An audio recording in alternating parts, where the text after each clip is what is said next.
Wala. Alhamdulillah pada malam hari ini kita bisa lanjutkan lagi telaah eh, kitab perjanjian internasional ya. Insyaallah. Ini lanjutan dari pembahasan kita tentang jihad. Ya. Ini bagian terakhir terkait dengan persoalan jihad ini.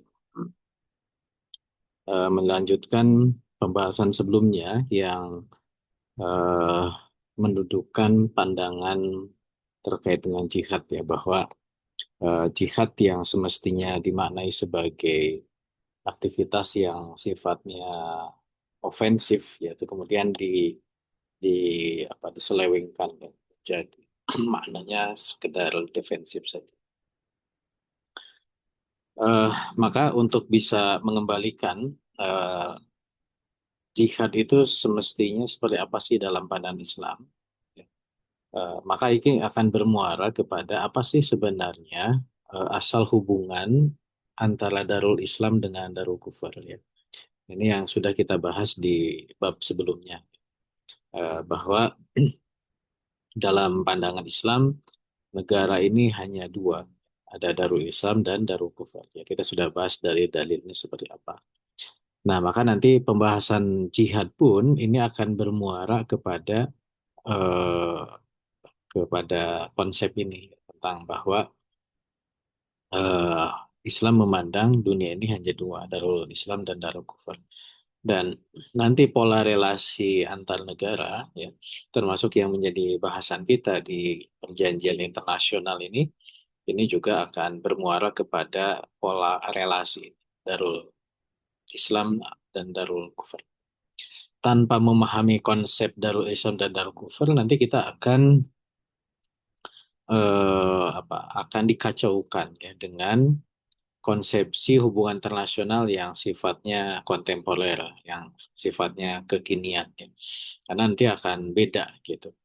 Eh, bahwa nanti secara realitas memang faktualnya hubungan antar negara itu memang akan berada dalam dua sisi ya, yang saya sering sebut antara war and peace ya. Dan buku hukum internasional yang pertama yang membahas juga itu yang ditulis oleh Grotius ya atau Hugo de Groot itu adalah membahas tentang war and peace ya. Dan itu menjadi pola relasi memandang realitas sebuah internasional gitu. Nah justru disinilah konsepsi war and peace ini mendapatkan landasan teorinya kalau dalam perspektif Islam gitu. Karena kalau di dalam perspektif hubungan internasional kontemporer eh, dunia ini kan benci dengan war gitu ya, dengan perang gitu. Sehingga seolah-olah relasi itu harus peace ya, harus harus damai. Tapi secara faktual ya eh, faktanya terjadi peperangan dan perdamaian itu ada. Cuman kan yang berikutnya sering jadi pembahasan itu adalah perang itu harus berdasarkan apa gitu. Nah, kalau dalam pandangan Islam, perang itu nanti akan lahir, termasuk juga damai itu akan lahir berdasarkan relasi status negara Darul Islam dan Darul Kufar. Nah, dari situlah nanti muncul war and peace. Ya. Baik. Nah, jadi kembali sebenarnya ini sudah kita singgung bahwa Daulah Islam atau Darul Islam itu ada perintah untuk dakwah. Ya. Jadi salah satu tugas dari negara Islam itu adalah mengemban dakwah hilal alam ke seluruh penjuru dunia. Dan dakwah melalui negara, thariqahnya itu adalah dengan jihad, ya, fisabilillah. Dan jihad ini adalah eh, kital, ya, perang. Oh, slide-nya belum jalan. Sebentar.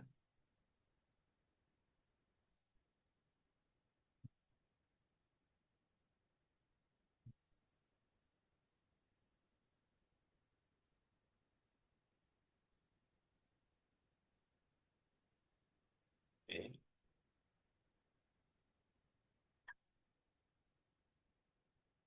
Baik, jadi walaupun tahapan-tahapannya sudah kita bahas ya di pembahasan sebelumnya bahwa tidak ujuk-ujuk perang gitu ya.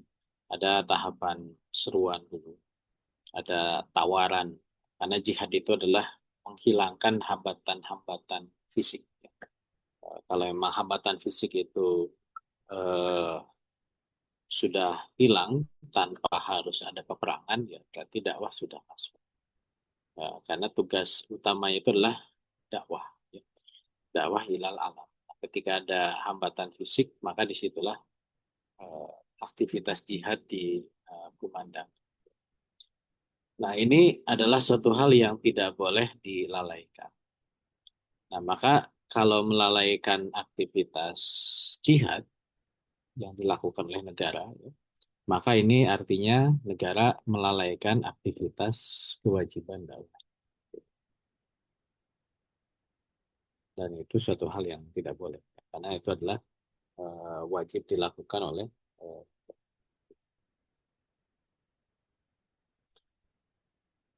nah, inisiatif negara Islam dalam mengemban dakwah melalui jihad ini, maka inilah yang menjadikan landasan bahwa asal ya atau pokok atau dasar dari hubungan Darul Islam dengan Darul Kufur itu adalah HAM. Karena Darul Islam ketika berelasi dengan atau berhubungan dengan Darul Kufur ya, Darul selain Darul Islam itu kan Darul Kufur. Maka itu adalah dakwah dan dakwah itu adalah melalui jihad. Maka hukum asal hubungan Darul Islam dan Darul Kufur itu adalah perang. Baik ya nanti eh, perang itu dilakukan dengan muhariban hukman ya, negara Darul Kufur yang memang statusnya dia memerangi atau memang dia memang secara faktual sedang memerangi. Dan itu terus dilakukan jihad itu sampai Darul Kufur itu tunduk kepada Darul Islam. Artinya dia eh, ter- sudah bisa dikalahkan. Hambatan fisiknya itu sudah hilang. Baik tunduk itu dia menjadi bagian dari Darul Islam, penduduknya masuk Islam, ya, kemudian atau mungkin mereka tidak masuk Islam tapi mereka menjadi ahlul zimmah, ya, menjadi warga negara daulah Islam, atau dalam titik-titik tertentu dia menandatangani perjanjian, ya, perjanjian ketundukan terhadap Darul Islam. Muhariban dengan kafir wahid, ya. Darul kafir yang berada dalam perjanjian. Nah, tentu perjanjian itu adalah perjanjian yang bisa menjadikan dakwah itu masuk. Kalau kemudian mereka itu sudah lebur, ya, darul kufurnya itu menjadi darul Islam, maka individu-individunya itu tetap dia tidak dipaksa untuk memeluk agama Islam. Prinsip yang sudah kita bahas dalam pertemuan sebelumnya, la ikraha fiddin, tidak ada paksaan dalam agama. Gitu. Eh, tapi pengaturan hukum publiknya itu adalah diatur dengan hukum Islam. Nah, pemahaman inilah yang menjadi pemahaman yang terus dipakai oleh para fuqaha, kaum muslimin, sedari zaman Rasulullah SAW sampai masa-masa akhir ya di Turki Utsmani. Makanya jihad itu terus dikumandangkan. Gitu. Eh, Bahkan sampai masa akhir Utsmani yang sudah lemah pun mereka masih mengumandangkan jihad. Nah, jadi itulah yang awalnya berkembang ya terkait dengan konsepsi jihad. Jihad itu memang lahir dari pola relasi hubungan antar negara, negara Darul Islam dan Darul Kufur itu adalah hukum asalnya perang, gitu ya. Maka jihad itu lahir dari situ. Nah, sudah kita bahas di pembahasan sebelumnya bahwa memang ada upaya untuk menyimpangkan, ya, menyimpangkan makna jihad. Misalkan muncul pendapatnya dari Muhammad Abdul bahwa jihad itu hanya difa saja, mempertahankan diri, defense. Dan akhirnya muncul pendapat baru bahwa hukum asal hubungan Darul Islam dan Darul Kufur itu adalah assalam, perdamaian. Dan ini tentu bertentangan dengan realitas ya. Bagaimana dulu zaman Rasulullah SAW dan dilanjutkan oleh para khalifah setelahnya itu, justru dengan adanya dorongan dakwah itu, kumandang jihad itu terus terus dilakukan. Kalau hukum asalnya itu adalah perdamaian, maka ya Islam itu tidak akan menyebar, tidak akan. Rasulullah tidak akan mengirimkan ekspedisi ke Mu'tah ya, melawan Romawi. Gitu. Para sahabat juga kan sama, tidak akan mengirimkan pasukan untuk melawan eh, apa namanya Persia. Ya, ibaratnya kan Persia dengan dunia Islam itu kan masing-masing ya. Ini nggak ada hujan, nggak ada angin, tiba-tiba umat Islam datang dan menyampaikan dakwah dan menyerang kan begitu. Karena memang persepsi hukum Islamnya terhadap Darul selain Darul Islam itu adalah perang. Sehingga ya mereka harus bukan mencari musuh ya. Dorongannya itu dorongan dakwah, dorongan. Jadi status Darul Kufur itu karena memang belum diterapkan Islam di sana. Maka disitulah karena ada dorongan dakwah, dakwah itu harus masuk. Dan ketika ada halangan fisik untuk dakwah itu, maka disitulah muncul. Jadi itu yang penting dalam pembahasan ini bahwa memang hukum asal dari Darul Islam dan Darul Kufur itu adalah harb, perang. Nah, maka eh, tadi ya ada upaya untuk penyelewengan bahwa jihad itu untuk difai, kemudian hukum asal dari hubungan antara negara itu adalah perdamaian. Ini adalah suatu hal yang keliru karena yang benar tadi ya bahwa asal dalam hubungan antar Darul Islam dan Darul Kufur itu adalah perang, jihad. Dan jihad itu tidak hanya difai saja, mempertahankan diri saja, tapi juga ada sifat. Nah, ini yang poin pertama. Nah, lalu kenapa muncul pendapat ya, atau apa sih argumentasi? Sebenarnya sudah dibahas ya, teman ini tegaskan lagi di akhir pembahasan tentang jihad ini. Apa sih yang menjadi argumentasi bahwa asal hubungan Darul Islam dan Darul Kufur itu adalah perdamaian atau salam? Apa sih pendapat? Nah, setidaknya ada tiga yang dibahas di bagian akhir bab ini, bahwa mereka mengsandarkan pertama kepada dalil-dalil ya, beberapa ayat Quran yang mereka anggap itu menjadi dalil bahwa memang hubungan hukum asal dari hubungan Darul Islam dan Darul Kufur itu adalah eh, salam pertama. Nah, yang kedua juga mereka berpandangan bahwa jihad itu, nah ini yang sudah kita bahas ya, nah, juga tidak terlalu banyak diurai di sini, itu adalah terkait dengan difai saja. Jihad itu muncul ketika mempertahankan diri. Dan sebenarnya ini tidak ada landasan yang kuat. Nah, yang ketiga itu menyandarkan kepada perkataan Imam Syafi'i bahwa pada dasarnya dunia ini awalnya itu satu, satu dar. Nah, nanti kita bahas ya satu persatu. Nah, kita lihat satu persatu. Nah, yang pertama ada ayat-ayat Quran yang dijadikan sandaran bahwa hukum asal Darul Islam dan Darul Kufur itu adalah salam atau perdamaian. Pertama, mereka mengutipkan Quran surat potongan nih. Quran surat Al-Anfal ayat 61. A'udzubillahi minasyaitonirrajim. Wa in zanahu lisalmi. Ada kata lisalmi. Fasnah laha wa tawakkal 'ala Allah innahu huwas sami. Maka dan jika mereka condong lisalmi kepada perdamaian, nah ini seolah perintah dari Allah, fasnah. laha. Maka condonglah juga gitu kepada perdamaian itu. Jadi seolah-olah ada perintah dari Allah untuk condong kepada perdamaian. Bertawakal Allah dan bertawakallah kepada Allah innahu huwas. Kemudian ada ayat lain, potongan Quran surat Muhammad ayat 4. A'udzubillahi minasyaitonir rajim.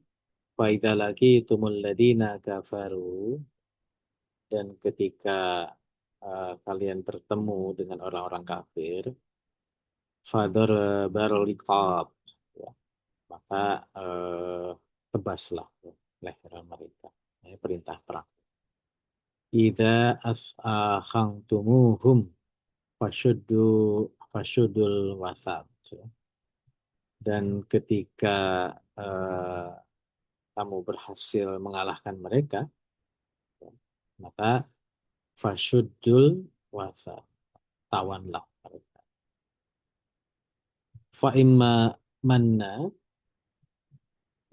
ba'da wa imma fida. Jadi kalau sudah ditawan bisa dibebaskan, bisa juga fida. Kita tebusan. Hatta tadu'al harb auzaruha. Dan itu berlaku sampai perang selesai. Auzaruha. Nah, ini yang dikutip itu adalah kalimat ini. Hatta tadu'al harb auzaruha. Dan itu berlaku sampai perang. Jadi seolah-olah perang itu harus selesai gitu. Jadi hukum asal itu diambil dari situ. Dalika walau yasha Allahu lantasara minkum walakin yab'a wa ba'dukum bi ba'd. Walladzina qutilu fi sabilillahi falan yudilla a'malahum.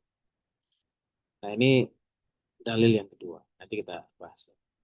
Kemudian yang ketiga di Quran surat Al-Baqarah ya, ayat ke 208. Ini yang sangat populer ini. A'udzubillahi minasyaitonirrajim. Ya ayyuhalladzina amanu dukhulu fis-silmi kaffah. Jadi ada fis-silmi kaffah. Bahwa kita itu eh, diperintahkan oleh Allah untuk masuk ke dalam silmi. Damai. Jadi harus diurai, makanya ada tafsirnya seperti apa. Wala tattabi'u khutuwati syaitan innahu lakum aduwwun. Dan juga di Quran surat An-Nisa ayat 4 ya, potongannya yang diwarnai. A'udzubillahi minasyaitonirrajim. Ya ayyuhalladzina amanu idza darabtum fi sabilillahi fa fatabayyanu. Jadi wahai orang beriman, kalau kalian pergi berperang fisabilillah fatabayyan, maka cari informasi dulu, tabayyun dulu. Wala taqulu lima lima alqa ilaikumus salam, yang menjadikan dalil.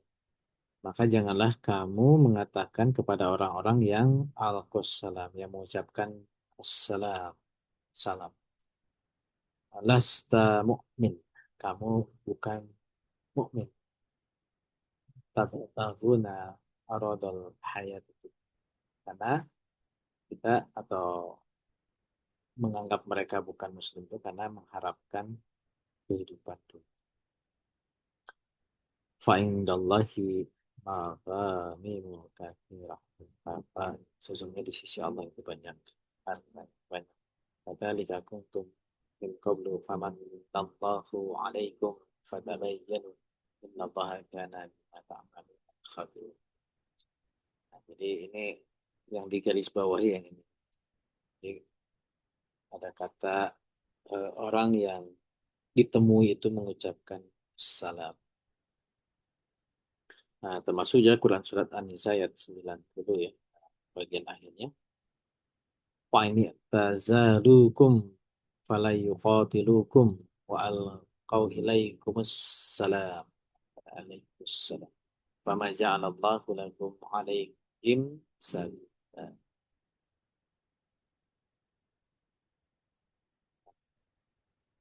Nah, ayat yang pertama tadi ya, Quran Surat Al-Anfal ayat 61 yang ini, tentang condong kepada fa'in zanahu lis-salmi fastanah laha ya. Jadi sebenarnya kalau dibahas ya, itu tidak menunjukkan bahwa hukum asal dari relasi antar negara itu adalah eh, damai. Nah, jadi hanya di ayat ini hanya menunjukkan bolehnya berdamai. Jadi kalau mereka condong kepada perdamaian, maka ya kita juga boleh gitu. Kalau memang dan tentu ketika mereka eh, condong kepada condong kepada perdamaian itu kan sesuai dengan tawaran dari kita ya, dari umat Islam ketika dalam perang. Apa tawarannya ya? Bisa mereka membayar jizyah gitu ya. Mereka tidak mau lagi berperang, kan mereka berhenti perang. Tawarannya apa? Ya tentu mereka bisa membayar jizyah, tunduk gitu. Ya perangnya berhenti tapi mereka tunduk. Atau tadi ya dibuat sebuah perjanjian dengan memenuhi syarat-syarat terkait dengan perjanjian itu yang nanti akan menjadi pembahasan kita ya di bab berikutnya. Nah, kalau kemudian mereka condong kepada perdamaian, tapi kemudian mereka juga tidak mau tunduk dengan isi perjanjian yang sesuai, ya kembali ke kondisi yang awal. Apa ya, perang. Jadi justru ayat ini tidak menunjukkan bahwa memang hukum asal hubungan itu adalah damai. Justru menegaskan ya, kalau tidak memenuhi syarat-syarat perdamaian kembali pada situasi. Nah, jadi ayat tadi tidak menunjukkan bahwa assalam ya atau perdamaian itu adalah hukum asal. Justru ya itu menjadi isyarat bahwa asal hubungan itu adalah perang. Ya. Nah, kemudian ayat yang berikutnya ya, Quran surat Muhammad ayat 4. Nah, ini juga di di surat ini ya itu tidak boleh dimaknai sepotong-sepotong. Kalau tadi kan hanya dikutipkan yang ini saja, yang diwarnai hijau aja. Hatta tado al harbu auzaroha. Jadi seolah bahwa perang itu sudah selesai. Padahal ayat ini berbicara tentang hukum tawanan, hukum tawanan perang. Jadi bukan menunjukkan bahwa perdamaian itu adalah asal. Jadi kalau digunakan sebagai dalil bahwa ini menunjukkan hukum asal hubungan antar negara itu eh, perdamaian, ini tidak relevan. Kita baca juga ya, ini kan bicara tentang perang ya. Di awal, eh, kalau sudah mengalahkan, kemudian tawan.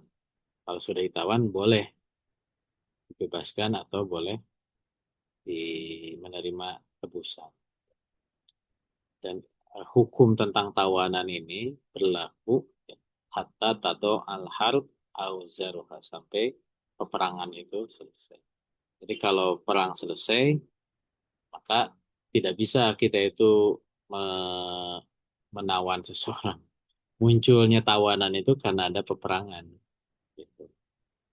Dan kalau peperangannya usai ya tidak ada lagi persoalan tawan menawan. Ya. Tapi ini bukan berarti bahwa eh, hukum asal itu menyelesaikan peperangan. Tidak bisa dimaknai seperti itu. Kemudian ayat berikutnya, eh, ya, silmi kafah. Ya. Nah ini juga menunjukkan bahwa eh, silm di sini itu adalah istilam, istislam, Masya. Ya ayyuhalladzina amanu dukhulu fis silmi. Apa yang dimaknai fis silmi? Nah, ini dalam tafsir Tobari itu adalah ya ayyuhalladzina amanu fid dinul Islam. Masuk ke dalam agama. Jadi nggak relevan ketika dimaknai bahwa itu adalah hukum asal. Dikaitkan dengan hukum asal tentang hukum. Ini juga sama ya dengan ayat yang berikutnya, Quran Surat An-Nisa 94 ini juga semestinya ditafsirkan sebagai al-istislam atau bukan kemudian kaitkan dengan. Kenapa begitu? Nah, karena ada sababun nuzul. Jadi ini cerita tentang Quran An-Nisa ini ya. Bagaimana Rasulullah mengirimkan detasemen rahasia untuk melawan penduduk atau memerangi penduduk Fadak, dan eh, di antara mereka ada yang masuk Islam, sedangkan yang lain itu melarikan diri, kecuali tadi yang masuk Islam. Nah, kemudian ketika yang masuk Islam ini menyatakan keislamannya justru oleh Usama bin Zaid dibunuh. Nah, ini yang dilaporkan kepada Rasulullah, dan Rasulullah SAW menegur Usama bin Zaid yang memimpin detasemen dan dibacakan ayat seperti itu. Jadi orang yang sudah masuk Islam itu yaitu walaupun hanya ucapan dan perkiraan kita dia mengucapkan karena takut gitu ya, itu nggak boleh ya, tetap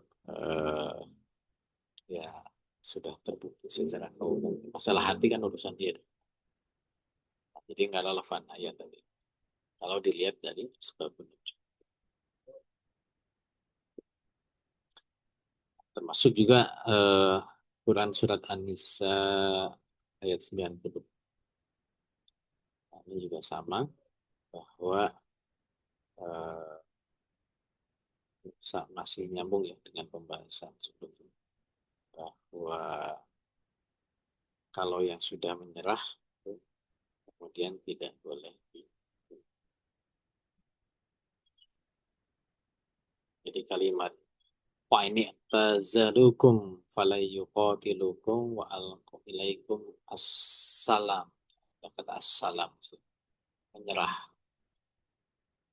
Ini situasi, jadi ini cerita tentang hukum di dalam peperangan, bukan dimaknai tentang atau tidak bisa ditarik ke pembahasan bahwa hukum asal antar negara itu adalah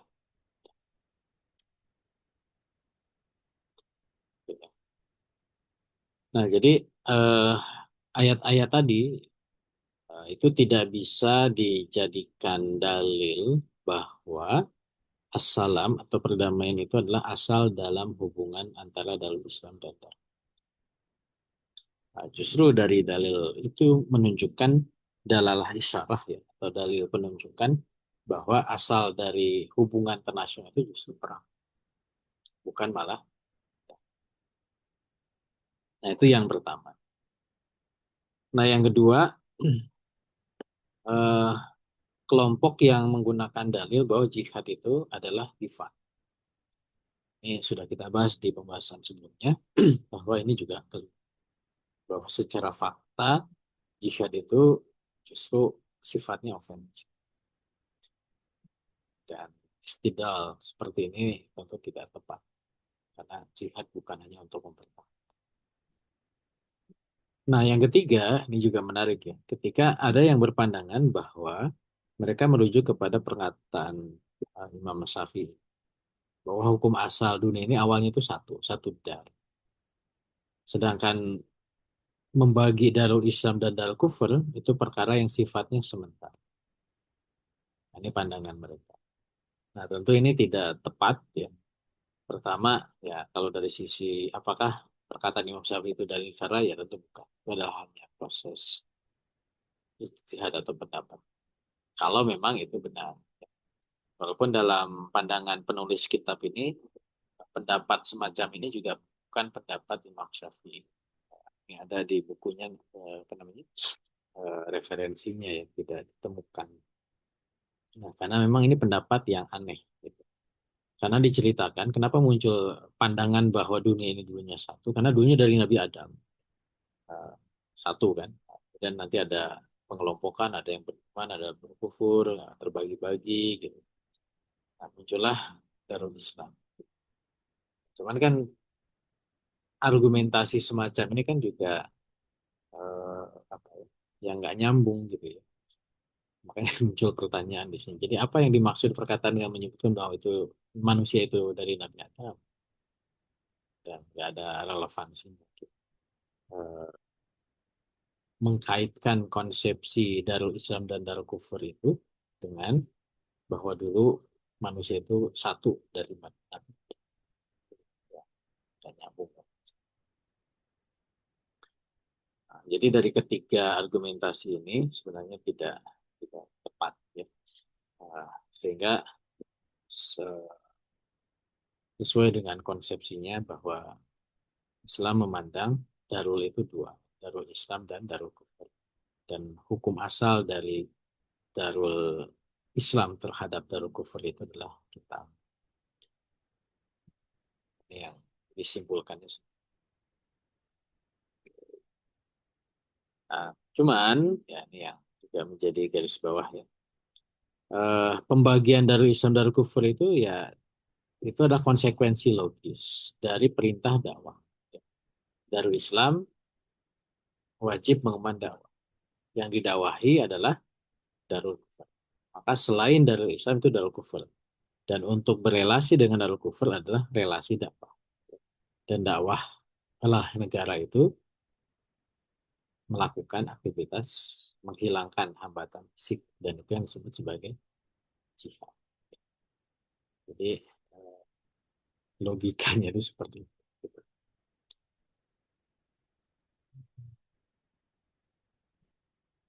Nah, namun ya, bukan berarti eh, dengan adanya kewajiban jihad ini ya, dan hukum asal relasi dengan negara lain adalah perang itu, bahwa negara itu harus terusan perang. Gitu. Bukan berarti begitu. Ya nanti eh, bergantung kepada fakta. Fakta. Eh, Walaupun negara-negara Darul Kufur ini eh, asumsinya akan memerangi Darul Islam, tapi bukan berarti harus terjadi peperangan. Karena pertama bisa jadi Darul Islam itu tidak punya kemampuan untuk berperang. Bisa jadi. Ya kayak Rasulullah SAW ya juga melakukan itu. Ada kondisi-kondisi ya tidak dulu perang. Walaupun eh, ya ketika Daulah Islam di Madinah tegak kan ya ada prakondisi dulu sebelum terjadi perang yang pertama ini. Atau bisa jadi memilih peperangan, memilih front peperangan. Eh, Ketika Darul Kufur itu kan eh, di seantero sekeliling Darul Islam. Ini mau memerangi yang mana gitu ya. Bisa memilih perang di sini, tidak perang di sini. Seperti Rasulullah SAW mengikat Quraisy dengan perjanjian Hudaybiyah, kemudian memerangi Yahudi di Khaybar. Gitu ya. Seperti itu. Jadi eh, bisa memilih peperangan salah satu. Seperti juga dulu memerangi dulu zaman Abu Bakar ya. Eh, Walaupun dua-duanya diserang, tapi konsentrasi penuhnya itu ke Persia dulu. Setelah Persia berhasil ditaklukkan, baru kemudian pasukan itu digeser ke Syam untuk menaklukkan eh, Roma. Itu bisa ada kondisi-kondisi seperti itu. Artinya tetap peperangan itu dilakukan, nah, cuman tidak harus selalu perang. Jadi ada kondisi-kondisi tertentu. Eh, atau ya ada keadaan-keadaan tertentu, mungkin sedang ada bencana ya, eh, dan seterusnya. Tapi tidak boleh hukum jihadnya itu hilang, ya. Konsolidasi dulu dan seterusnya. Itu bisa dilakukan. Nah, nanti itu yang menjadi substansi pembahasan kita di bab-bab berikutnya ya. Ada perjanjian-perjanjian yang eh, nanti ada, makanya ada asasnya dulu, nanti kita bahas ya. Ada asasnya dulu bahwa perjanjian itu tidak boleh permanen. Kenapa perjanjian tidak boleh permanen? Ya, karena kembali ke hukum asal. Hukum asalnya itu perang. Sehingga kenapa sih dalam perjanjian internasional Islam itu tidak boleh permanen? Itu akan bisa dijawab kalau kembali ke hukum asal. Bahwa memang relasinya adalah perang.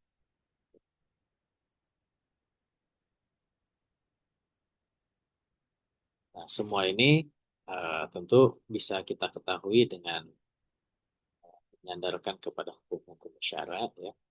Karena memang landasan kita adalah hukum syariat, itu syari muta'alik bi'afalil ibad ya. Itu adalah hukum syariat. Dan penting bagi kita untuk mengetahui hukum syara'nya dan nanti kita berusaha untuk teguh dan konsisten. Dan ini menjadi asas baik bagi individu ataupun nanti negara, bahkan nanti ya, yang kita bahas ya, daulah itu semuanya merujuk kepada hukum syara. Baik, itu pembahasan kita terkait dengan jihad. Misalnya nanti berikutnya kita mulai masuk ke perjanjian-perjanjian. Jadi ini prolog ya, masih mukadimah. Ini mukadimah ya, tentang dua hal yang penting. Sudah kita bahas pertama tentang tadi pembagian dunia itu dua kategori, Darul Islam, Darul Kufur. Yang kedua tentang jihad. Maka dari situ kita paham bahwa perjanjian-perjanjian yang nanti akan dibuat itu akan merujuk kepada dua konsepsi ini. Konsepsi dar dan yang kedua konsepsi jihad. Jadi mulai minggu depan kalau nggak ada kendala, kita mulai masuk ke perjanjian. Mulai dari definisi, syarat-syaratnya, rukunnya, baru ke jenis-jenisnya. Itu Bang Hasan. Walau. Ya, Alhamdulillah. Syukur Ustaz. Ini kita mendapatkan penjelasan di bagian awalnya dari kitab ini atau buku ini. Kita mendapatkan eh, konstruksi ya istilahnya. Sebelum kita masuk nanti di poin-poin penting berkaitan dengan judul tema ataupun isi buku ini ya. Eh, Berarti kita sudah mendapatkan setidaknya berkaitan dengan tadi yang disampaikan oleh beliau tentang pembagiannya negara dalam kacamata Islam ada dua saja. Kemudian juga eh, pandangan ya filosofi dalam Islam terkait dengan perang ataupun jihad. Yaitu lahir dari pandangan di awal bahwa negara di dunia ini nanti ada hanya dua. Oke, buat Bapak Ibu, insya Allah ini kita buka sesi diskusinya. Insya Allah akan semakin menarik jika nanti di antara Bapak Ibu ada hal yang ingin ditanyakan atau ada yang ingin mengkonfirmasi berkaitan dengan isu ataupun yang berkaitan dengan tema diskusi kita malam ini. Silakan pertanyaannya dikirimkan ke kolom komentar. Nanti kita akan tanyakan atau kita mintakan beliau untuk menanggapi. Kemudian buat Bapak Ibu juga yang misalnya ingin interaktif langsung juga bisa kita kasihkan kesempatannya. Ustadz ini kita saya mungkin untuk di awal sebelum nanti sembari menanti pertanyaan yang dari jamaah atau peserta kita malam ini eh, ada satu fenomena yang menarik Ustadz yang perlu kita eh, tanggapi terkait dengan mungkin ini belum disinggung ya di beberapa pertemuan yaitu terkait dengan eh, kelompok-kelompok atau jamaah-jamaah yang spesifik aktivitas mereka itu adalah mengatasnamakan perlawanan atau jihad. Ya. Jadi bagaimana kita menempatkan posisi saudara kita yang memang niat mereka ini adalah jihad ya, atau kalau istilah militernya kombatan-kombatan yang ada di negeri-negeri kaum muslimin yang mereka ditindas, Ustaz. Nah, ini bagaimana penempatan jihad itu, atau adakah korelasi di samping aktivitas kelompok-kelompok Islam tadi dengan narasi yang dibuat oleh eh, para musuh Islam, bisa dibilang begitu ya, untuk mendistorsi, untuk mengkaburkan pemahaman jihad juga di satu sisi. Apakah ada korelasinya, Ustaz? Apakah ada hubungannya dengan semangat kaum muslimin, dengan jihad mereka itu, dengan ajaran yang memang ada di dalam Islam tentang jihad, dengan apa yang menjadi opini miring ya, yang disiapkan oleh Barat. Ini gimana tanggapannya, Kak?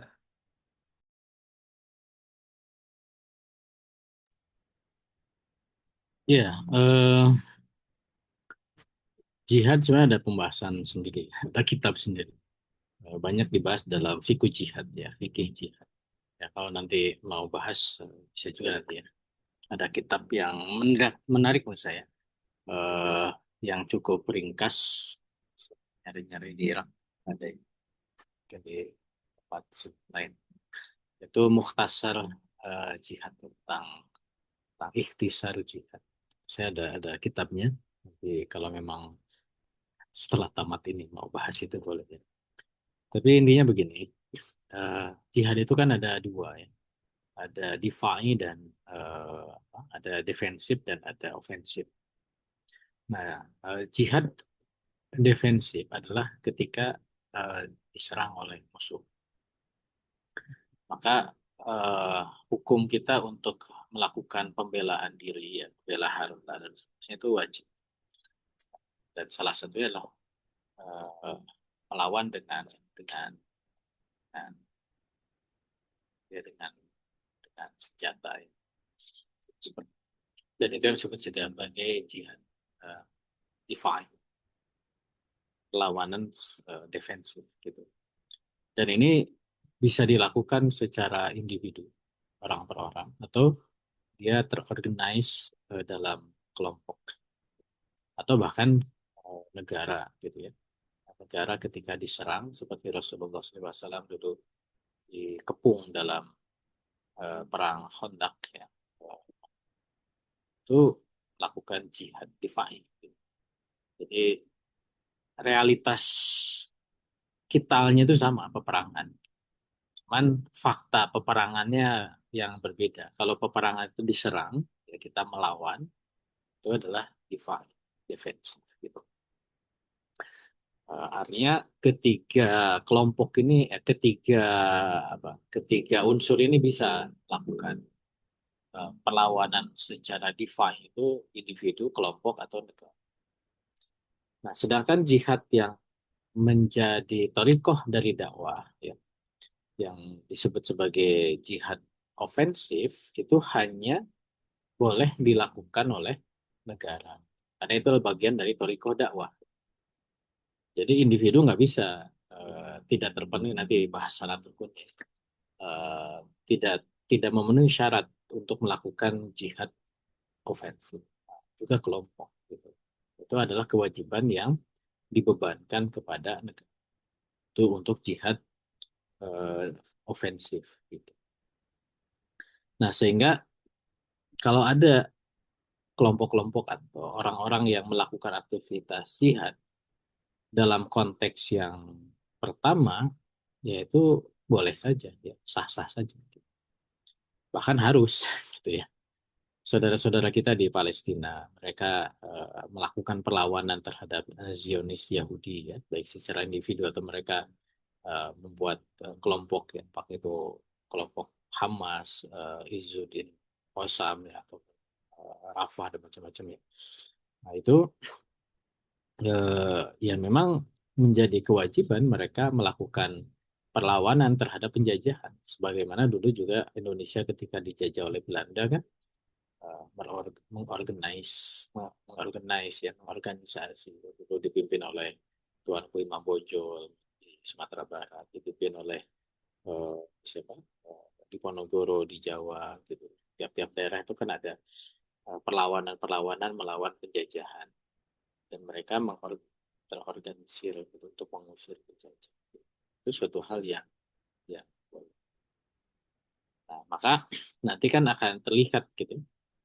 Ketika ada kelompok yang mengaku melakukan aktivitas jihad, pertama apakah itu di areanya atau bukan? Kalau di Indonesia, faktualnya kan kita tidak dijajah secara fisik. Kita dijajahnya secara konsepsi kapitalisme gitu ya. Oligarki itu kan bukan penjajahan yang sifatnya fisik yang harus dilawan dengan DeFi gitu. Tapi itu harus dilawan dengan opini, dengan penyadaran masyarakat, gitu. Bukan dengan serangan-serangan yang sifatnya fisik. Gitu. Maka itu tidak tidak sesuai konteksnya. Gitu. Kalau melakukan aktivitas jihad di daerah yang bukan arena jihad. Gitu. Eh, ya maka itu yang kemudian dilabeli sebagai terorisme. Gitu ya. Dan itu memang tidak benar. Gitu. Tapi kalau yang perlawanan itu dilakukan di daerah-daerah pendudukan kayak di Palestina ya, atau mungkin di Uighur gitu ya, atau mungkin di ya dulu di Afghanistan ya melawan Amerika gitu. Nah itu memang harus dilakukan seperti itu. Walaupun mereka tetap saja itu labeli sebagai teroris. Padahal mereka itu adalah melakukan perlawanan secara fisik terhadap penjajah. Gitu. Maka kalau di negara yang damai ya kayak Indonesia yang tidak dalam pendudukan, maka tentu yang harus dilakukan itu dakwah. Dakwah itu kan ada dakwah yang dilakukan oleh individu, kelompok, dan juga negara. Kalau dakwah negara ya negaranya kan harus ada dulu.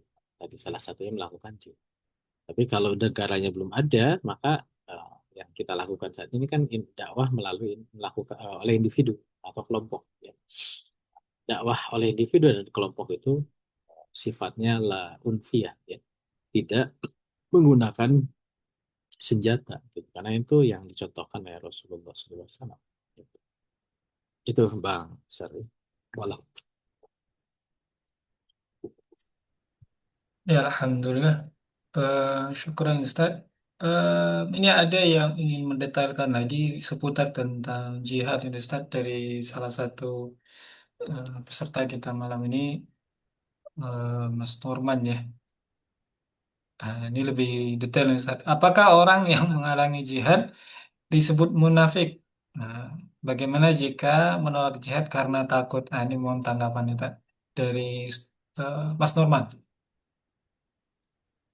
Ya, sifat-sifat kemunafikan itu kan eh, sifat-sifat yang yang apa namanya? Yang eh, apa namanya istilahnya? eh, perlu pembuktian gitu. Makanya ketika apa tadi pertanyaannya menghalangi jihad itu tidak selalu munafik. Ya. Tapi bergantung bentuk penghalangan jihadnya itu apa gitu. Kalau bentuk menghalanginya secara wakih ya, secara faktual bisa terbukti, ya itu bisa dikenai sanksi gitu. Bisa dikenai sanksi. Ya nanti kalau dalam daulah Islam ya nanti di, diadili lah ya. Bentuk sanksinya seperti itu. Tapi nanti khalifah akan melakukan takzir atau semacam itu. Tapi harus dibuktikan dulu menghalanginya itu seperti apa bentuk.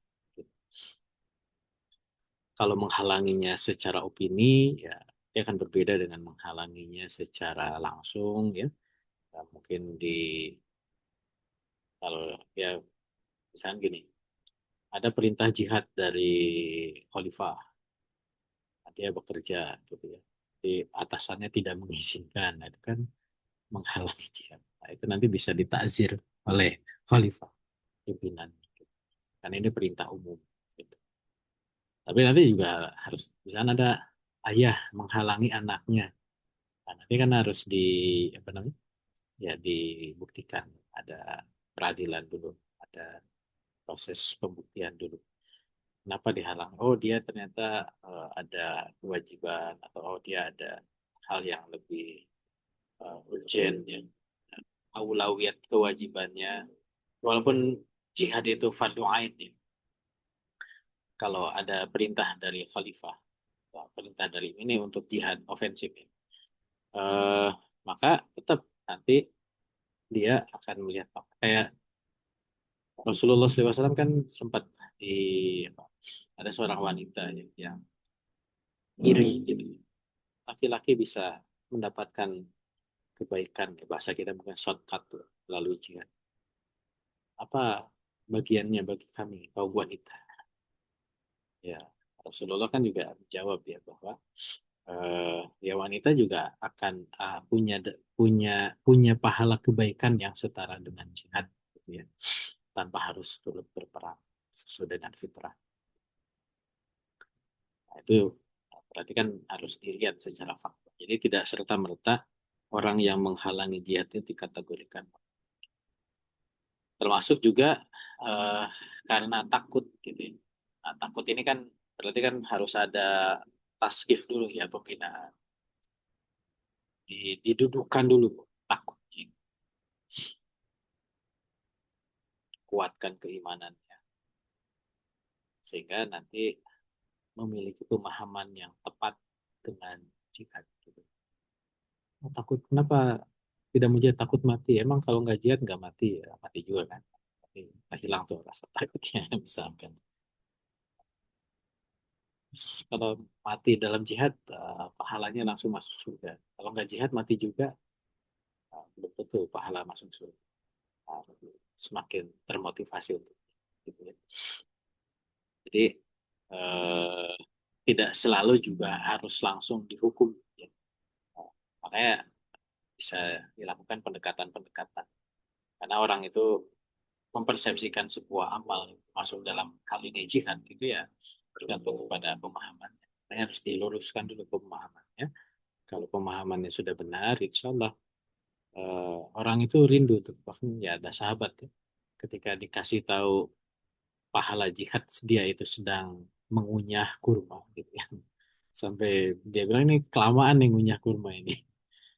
Sampai saya telat langsung dimuntahkan, langsung pergi jihad. Karena nunggu ini, kalau jihad itu syahid langsung surga, ini ngunyah dulu gitu lama kan, pengen segera masuk surga, sampai sebegitu ketika keimanan sudah tertanam kan. Dan itu ya tentu butuh proses walau.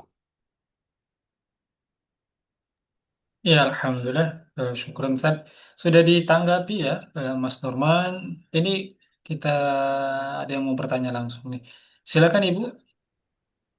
Oke, jazakallah khair. Assalamualaikum warahmatullahi wabarakatuh. Nah, Izin bertanya Ustadz, ada beberapa hal. Yang pertama, tentang Darul Islam, Darul Kufur. Gini Ustadz, ketika uh, one day ada declare gitu ya, Darul Islam dan itu sahih begitu ya. Terus apa yang harus, misalkan itu jauh begitu ya, jauh tempatnya. Apa kemudian yang harus dilakukan oleh kaum muslim di tempat yang lain yang jauh begitu? uh, kita bicara dengan konteks yang modern gitu ya, betapa kemudian ketika orang hendak moving itu kan uh, di peradaban hari ini kan tidak sesederhana gitu ya, tinggal melakukan traveling saja kan tidak begitu, akan ada apa ya keperluan atau akan ada urusan tentang imigrasi begitu dan keimigrasian. Jadi nah itu kan jadi tidak bisa lantas juga banyak begitu orang yang bisa berkemampuan untuk segera melakukan pindah begitu. Nah, jadi sebenarnya ketika nanti ada deklarasi atau declare darul apa negara khilafah gitu, terus apa yang harus dilakukan oleh kaum muslimin di tempat yang jauh dari sana. Sementara ada hadis Rasulullah yang berbunyi, aku berlepas diri dari kaum muslimin yang tinggal di komunitas orang musyrik. Difahami bahwa Rasulullah berlepas diri dari kaum muslimin yang tidak tinggal di Darul Islam. Nah, jadi ini akhirnya hukumnya itu ketika ada iklan khilafah itu harus seperti apa begitu. Sementara pindah dalam konteks modern itu kan yaitu tadi artinya traveling yang kemudian akan berurusan dengan urusan-urusan imigrasi. Oke, itu yang pertama Ustadz. Kemudian yang kedua, Di dalam kitab Nidhamul Hukmi itu kan disebutkan bahwa tentara itu kan harus ada pada kapasitas kefahaman Islam yang cukup begitu nggih. Karena ya dia nanti kemudian tidak hanya berperang tugasnya kan, tetapi juga dia akan menjadi orang pertama yang berinteraksi dengan daerah musuh, penduduk di tempat yang sebelumnya musuh begitu, yang sebelumnya kemudian akan ditaklukkan itu.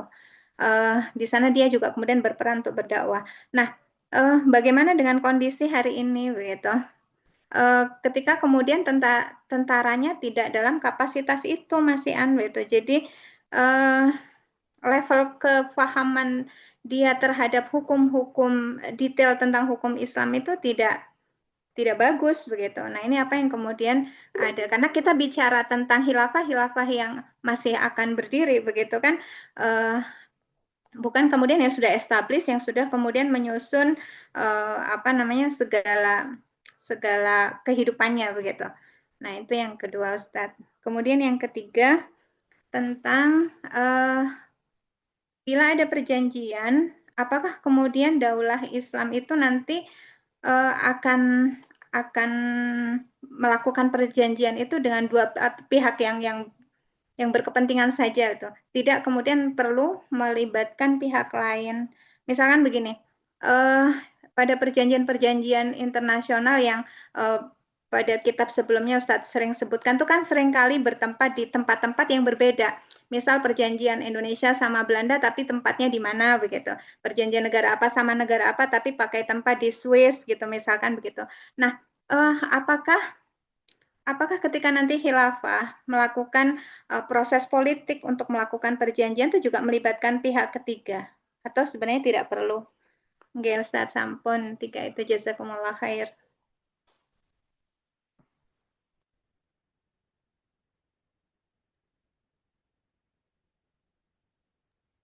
Langsung ditanggapi, Tad. Ya. Eh, ya, yang pertama ya nanti terserah khalifah ya. Dia mau nyuruh apa kepada umat Islam. Seruan dia itu apa? Apakah seruannya adalah hijrah?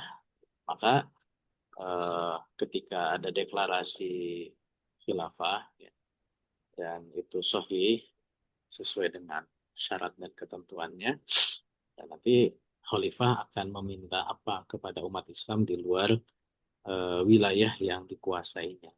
Apa misalkan khilafah tegak di, eh, di Afghanistan misalkan, dan itu sahih. Apa seruannya? Dan kita lihat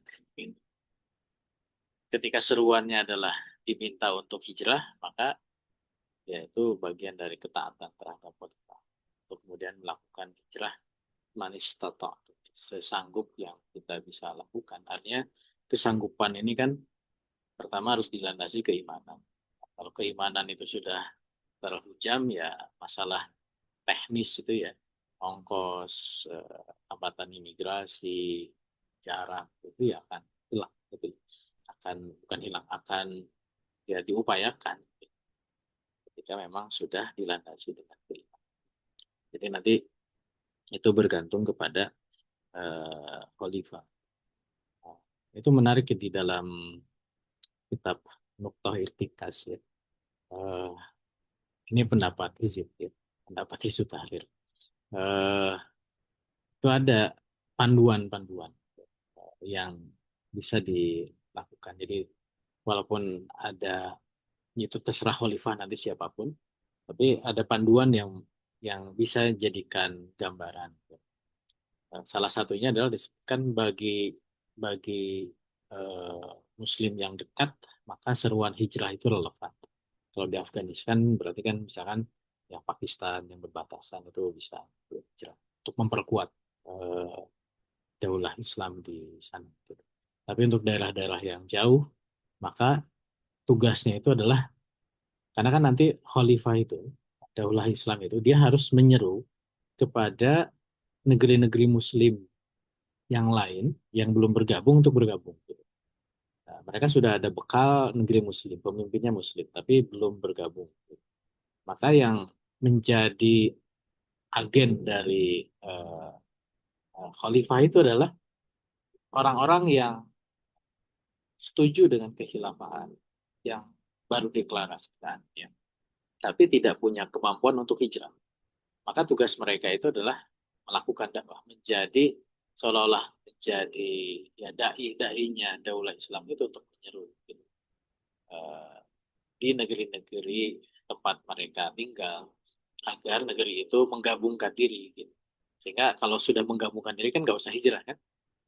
Sehingga nanti oh Indonesia walaupun tidak kompak ya, tidak menyatu ya Afghanistan di mana Indonesia di sini, tapi ini dua daulah dua bilad ya, dua negeri yang dalam satu daulah itu boleh ya. Jadi daulah itu kan idealnya kompak, kompak itu nempel, menyatu.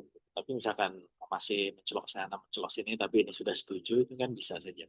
Seperti halnya dulu pada masa kekhilafahan Umayyah ya, itu kan ketika ini Abbasiyah ya, kan sempat wilayah antaranya itu cukup jauh ya. Satu di Andalusia, satu di Baghdad gitu ya. Tapi di daerah Mesir, Syam itu kan terjadi pergantian kekuasaan ya, tidak selalu semuanya tunduk kepada khilafah di Abbasiyah. Gitu. Itu sempat terjadi.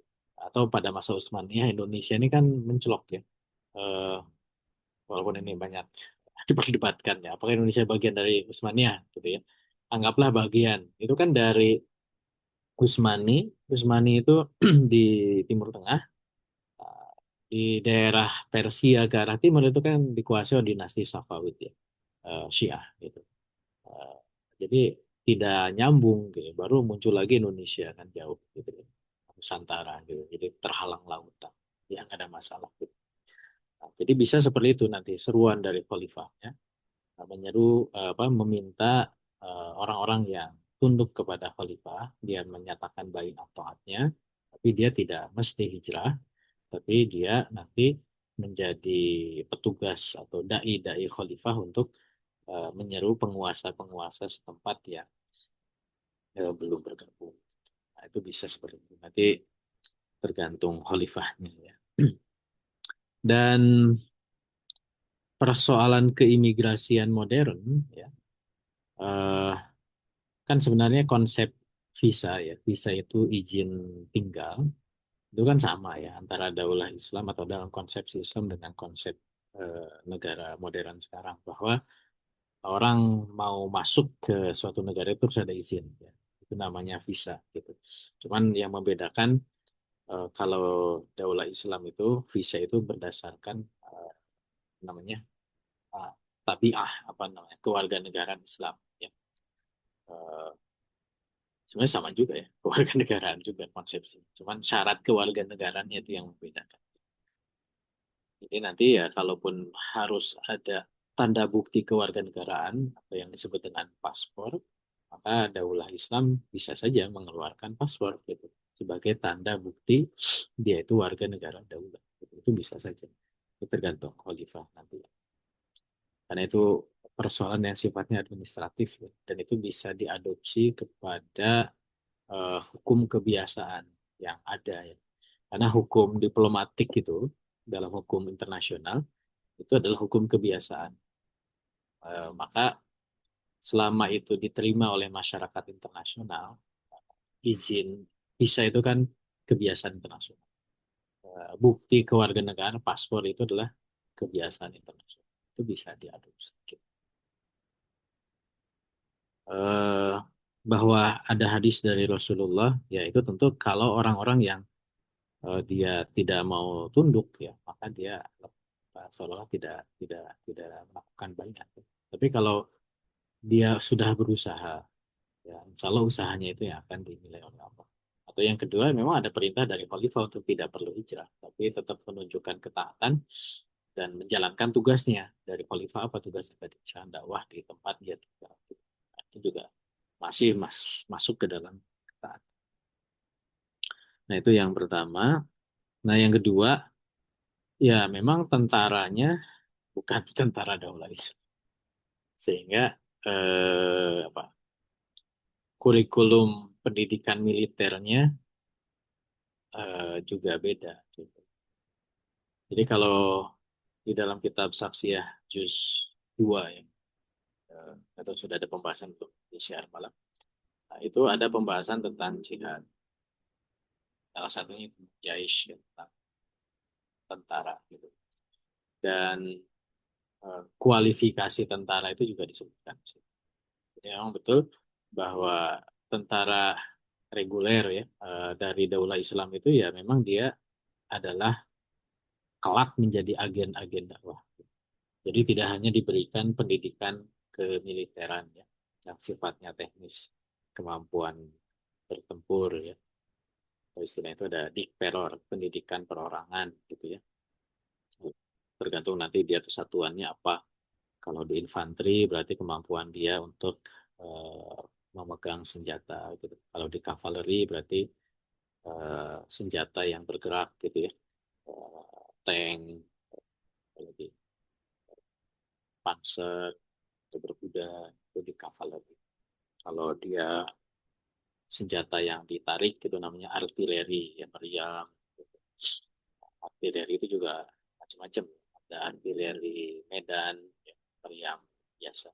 Ada artileri pertahanan udara, Arhanut, itu lebih canggih lagi. Itu nanti kemampuan-kemampuan teknis gitu.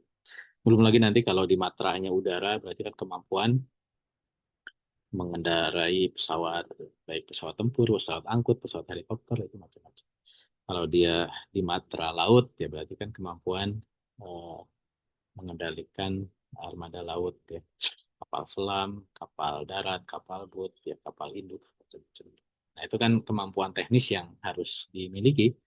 Tapi semua tentara itu, kalau dalam militer sekarang, itu ada kemampuan ideologisnya, ya. Karena mereka kan harus dijaga ketaatannya kepada negara. Ada apa istilah? Ada sabta marganya gitu. Loyalitasnya itu harus dipupuk dan dijaga. Itu dalam MI, dalam mental ideologi gitu. Dan salah satu unsur agama itu masuk di MI, mental ideologi. Makanya ada bintal, binaan mental. Bintal itu agama dan ideologi. Nah, kalau dalam Islam justru bintal itu bukan bukan suplemen ya, tapi ini dasar gitu. Semuanya harus diposisikan. Tentara itu betul tadi dia menjadi dai ya. Orang yang masuk ke militeran itu dia ya harus paham tentang keislaman. Ya tentu keislaman yang dasar ya, keislaman yang global gitu. Keislaman dasar itu ya paham nizam Islam lah, gitu. Keislaman dasar sampai kita memahami itu dasar gitu. Tidak perlu keislaman yang rinci gitu. Kalau keislaman yang rinci ya itu berarti kan keahlian spesifik ya. Kalau dia ingin ahli ekonomi berarti kan ke episodi alamwal gitu.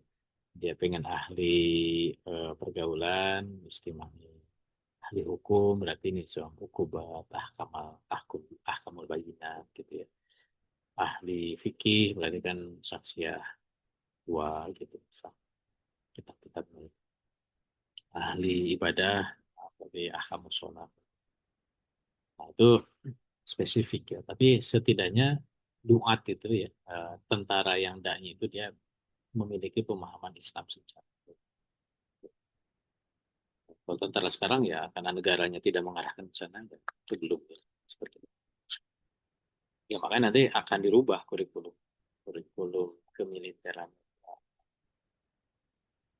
Karena kalau di militer itu yang saya tahu ya, kalau semua itu pendidikan teknis ya, kan leveling tentara itu ada tiga ya. Ada Tamtama, Bintara, Perwira. Ya. Tamtama dan Bintara itu lulus SMA. Itu pendidikan 6 bulan atau setahun lah. Tidak sampai setahun. Di Secaba atau Secata. Gitu ya. Nah, itu nanti langsung jadi tentara itu hanya dibelakali teknis. Nanti yang sifatnya apa? Yang global-global itu ya di pembinaan reguler.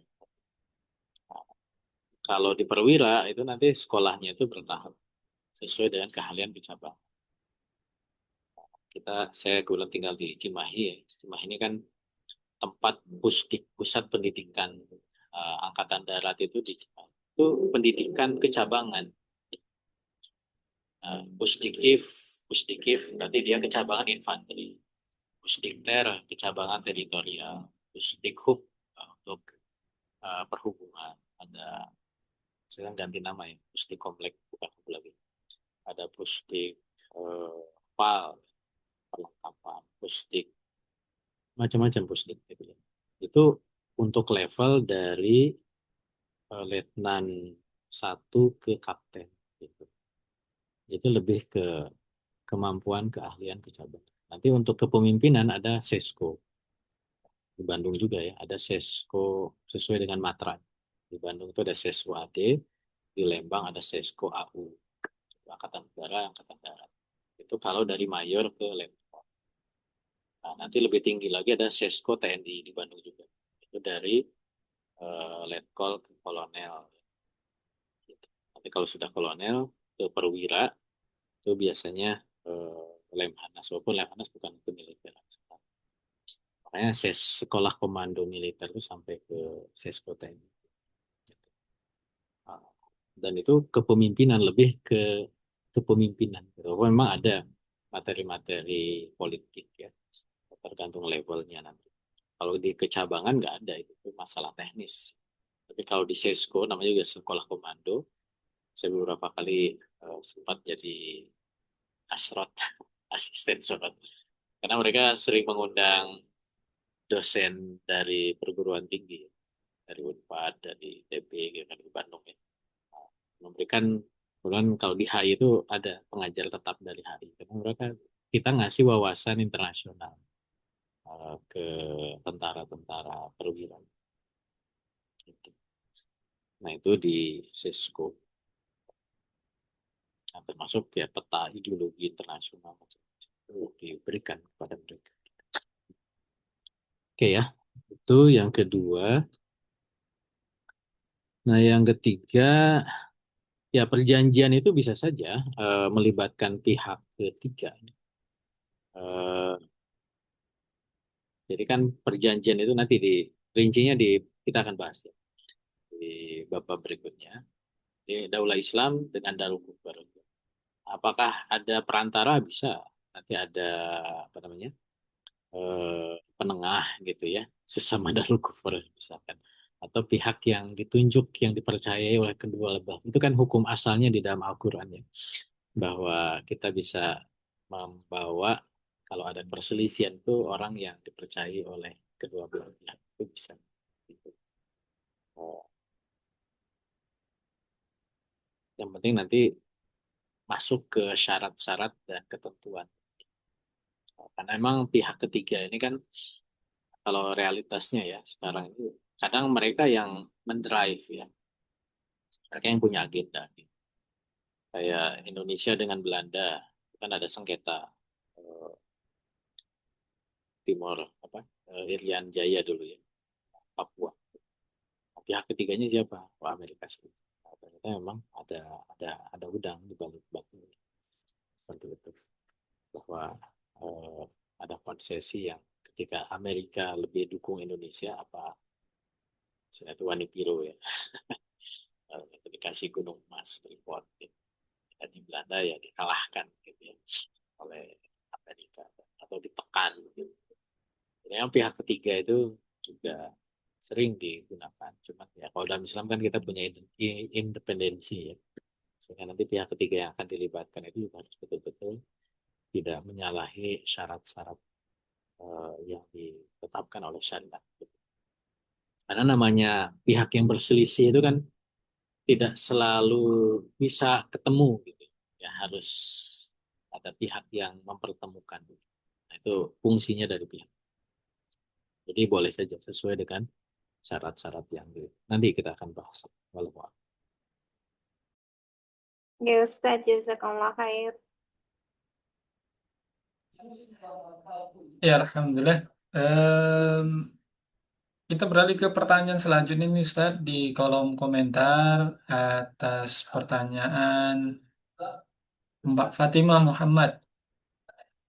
Ustaz, apakah kaum muslimin, baik individu atau kelompok, masih boleh melakukan muamalah jual beli dengan kaum kafir muharriban hukman atau juga muhariban fi'lan meskipun kedua negara tersebut sedang berperang. Nah, ini gimana saat tanggapan Tat?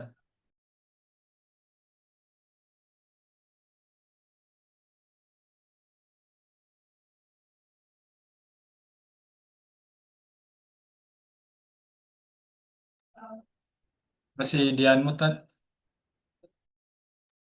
Maaf, belum di unmute. Eh, jadi memang status Muslim ya. Jadi kalau dalam sebenarnya ada di kitab Al-Amwal ya, nggak salah. Dan di Nizam Iqtisadi itu membahas tentang perdagangan internasional. Eh, Di dalam pembahasan perdagangan internasional itu, ya pertama itu ya harus ini dulu status negaranya dulu. Gitu. Jadi status muhariban hukman dan muhariban fi'lan itu adalah status ketika eh, apa namanya daulah Islamnya itu ada, sehingga nanti akan berlaku kepada individu yang ada di dalam daulah Islam. Nah, kondisinya kan kalau sekarang nanti beda ya, beda jawabannya antara kondisi sekarang dengan kondisi kalau daulah ada. Nah, kalau kondisi sekarang status hukman dan fi'lan itu kan wakil. Nah, kayak Israel itu kan sudah jelas itu ya. Maka itu bisa distatusi itu gitu. Sehingga nanti muslim itu terikat dengan syarat-syarat dan ketentuan yang berlaku terkait dengan status itu. Walaupun daulah Islamnya belum ada gitu. Sehingga sekarang muslim ya tidak boleh dia melakukan interaksi jual beli dengan eh, muhariban kaum kafir di muhariban hukuman dan muhariban fi'lan. Nah itu ketika daulah Islam belum. Nah kalau sudah ada justru itu nanti eh, larangan itu sama, cuman nanti bisa jadi ada exception sesuai dengan perintah dari khalifah. Justru malah lebih susah sekarang ya, karena khalifahnya belum ada, sehingga nanti status itu menjadi general gitu. Eh, Makanya sekarang ya kita, cuman kan ketika melanggar kan nggak ada yang sekarang ya. Siapa yang akan menghukumi Muslim sekarang yang melanggar kan nggak ada. Nah, itu nanti statusnya dia dengan Allah saja kan. Ya, aduh saya kadung ada apa? Ada bisnis atau ada kontrak dengan negara-negara yang terkategori muhariban. Itu nanti ya itulah hal yang harus kita hadapi. Halo, halo. Nanti saya coba. Ya, Alhamdulillah. Sepertinya ada pertanyaan yang mirip nanti nih, Ustaz, mungkin di pertanyaan terakhir. Sudah jam berapa nih? 21.26. Kalau memang tidak ada lagi, mohon tanggapannya, Ustaz. Ini pertanyaan dari Ibu Tati atau Mbak Tati. Ada dua pertanyaan. Beliau nanya tentang apakah sepanjang sejarah kekhilafahan, adakah orang Islam yang tidak bergabung atau menjadi warga daulah, tetap tinggal di Darul Kufur. Ini yang pertama, Ustaz. Yang kedua, kalau ada, apakah ketika mereka masuk atau berinteraksi dengan daulah Islam, perizinannya disamakan dengan orang non-Muslim karena sama-sama tidak memiliki kewarganegaraan daulah Islam. Ini masih ada korelasinya dengan yang tadi sepertinya. Mohon tanggapan Tad. Ya, yang pertama ada ya, karena kan daulah Islam itu kan dinamis, ya. Apalagi dulu aturan-aturan yang sifatnya administratif itu kan tidak ketat gitu ya.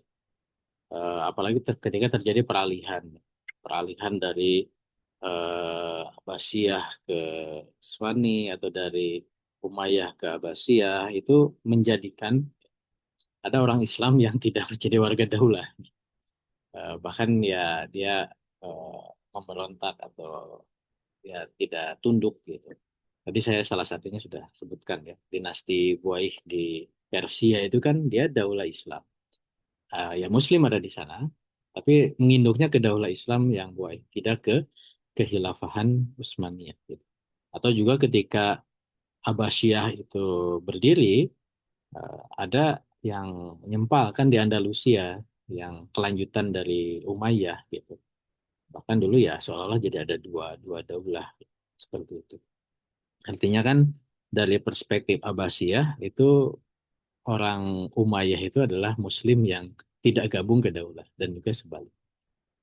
Nah, itu kalau tanya apakah ada, ya ada gitu seperti itu. Atau misalkan tidak masuk kedua-duanya juga ada. Eh, orang karena dakwahnya kan tersebar kemana gitu ya. Kayak ketika masuk dakwah ke Indonesia kan, dakwah ke Indonesia itu kan sudah masuk sejak masa Umayyah. Tapi kan tidak otomatis yang masuk Islam di Nusantara pada masa Umayyah, Abbasiyah itu langsung jadi warga negara tuh. Ya dia mungkin masih jadi orang setempat ya. Mungkin masih nginduk ke negara lokal ya. Seperti itu sampai dia masuk Islam. Eh, Bahkan ketika akhirnya bikin negara di sini, Samudra Pasai dan seperti itu kan tidak langsung tunduk di bawah khilafah. Gitu. Itu faktanya seperti itu. Eh, Ketika mereka berinteraksi, perizinannya ya tentu ya kalau masa lalu ya itu sangat sangat cair gitu ya. Nah, jadi aturan-aturan keluar masuknya itu tidak serigid sekarang ya dengan aturan keimigrasian. Ya, nanti kalau khilafah tegak lagi di masa modern dengan pengaturan administratif yang lebih lebih apa ya, ya lebih modern juga gitu ya. Ya mungkin akan ada pengaturan-pengaturan yang lebih detail gitu seperti itu. Sehingga eh, kalau Muslim yang bukan warga daulah kalau masuk harus seperti apa gitu. Atau kalau istilah sekarang itu ada namanya eh, extra citizenship ya. Jadi warga negara yang berada di luar. Sehingga muncul misalkan dui kewarganegaraan. Gitu. Bisa saja nanti dipraktikkan gitu ya. Ini tergantung khalifah. Bukan saya khalifah. Jadi, tergantung khalifahnya sih.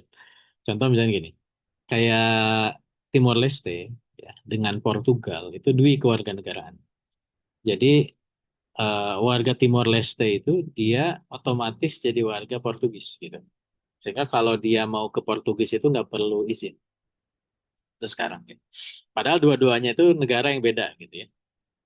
Karena Portugal mengizinkan warga Timor Leste eh, dianggap sebagai dia dianggap dalam tanda kutip ya sebagai warganya dalam konteks perizinan gitu. Sehingga ketika mau ke Portugal itu dia nggak usah kayak orang Indonesia kan harus visa dulu atau apa gitu. Makanya dulu ketika saya bawa mahasiswa ya ke beberapa negara di Asia gitu, kan ada mahasiswa dari kampus itu dari Timor Leste itu kadang suka ini di imigrasi itu gitu ya. Ada kendala gitu. Contoh misalkan dulu di mana ya di Hong Kong ya Indonesia Hong Kong itu sudah bebas visa gitu. Jadi orang Indonesia ke Hong Kong nggak usah izin. Yang penting punya paspor dan punya uang. Itu tinggal masuk. Nah, tapi karena ada mahasiswa kami dari Timor Leste, nah, dia harus ada visanya khusus dia gitu. Karena dia Timor Leste paspor yang kebetulan lagi kuliah di Bandung. Nah, jadi ribet gitu ya. Seperti itu. Jadi memang tiap negara itu punya kebijakan-kebijakan. Ya, nanti bisa aja nanti khilafah itu, misalkan dia mendeklar yang penting semua Muslim seluruh dunia dia adalah warga daulah, bebas visa misalnya. Bisa begitu. Atau di bisa tergantung. Walau Ya, alhamdulillah. eh Semua pertanyaan ini sudah ditanggapi dari yang masuk ya. Terima kasih sebelumnya kepada Bapak Ibu jamaah sekalian. Kira-kira ada yang ingin disampaikan Ustaz sebagai closing statement? ya, insya Allah nanti detailnya ya kita akan bahas mulai depan terkait dengan eh, namanya kajian-kajian internasional termasuk terkait beberapa pertanyaan yang kita akan detailkan lagi di pertemuan-pertemuan